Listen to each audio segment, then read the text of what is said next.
Hello friends, welcome to Gujarati ટેસ્ટો. Friends, આજે આપણે બનાવવાના છીએ ઉપમા. તેના માટે મેં અહીંયા 1 વાટકી સોજી, અડધી વાટકી સિંગદાણા, 1 ઝીણી ડુંગળી સમારેલી, 2 લીલા મરચાં અને થોડી ચણા દાળ અને અડદ દાળ લીધી છે. તો ચાલો હવે આપણે શરૂઆત કરીએ.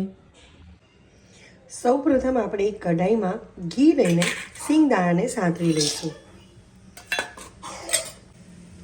અહીંયા તમે સિંગદાણાની સાથે કાજુ પણ નાખવા હોય તો નાખી શકો છો.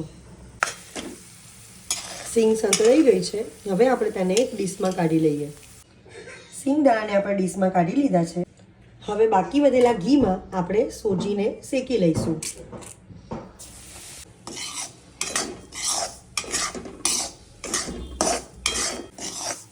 સોજી શેકાઈ ગઈ છે. ચાલો હવે તેને એક ડીશમાં કાઢી લઈએ. હવે કઢાઈમાં ફરીથી થોડું ઘી લઈ લઈશું. ઘી ગરમ થાય એટલે તેમાં રાઈ, જીરું, આપણે લીધેલી અડદ અને ચણાની દાળ અને લીમડો નાખીને સાંતળી લઈશું. રાઈ ફૂટી ગઈ છે. હવે તેમાં આપણે સમારેલી ડુંગળી અને મરચાં એડ કરી લઈશું.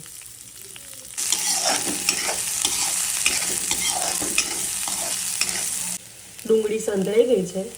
હવે તેમાં આપણે જેટલી વાટકી સોજી લીધેલી તેનાથી 3 ગણું પાણી એટલે કે 3 વાટકી પાણી એડ કરી દઈશું.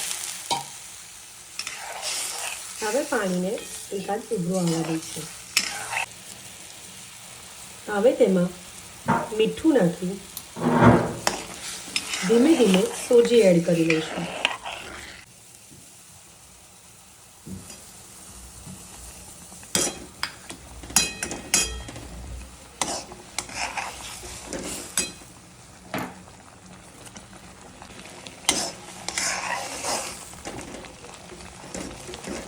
હવે સોજીને થોડી વાર ચડવા દઈશું.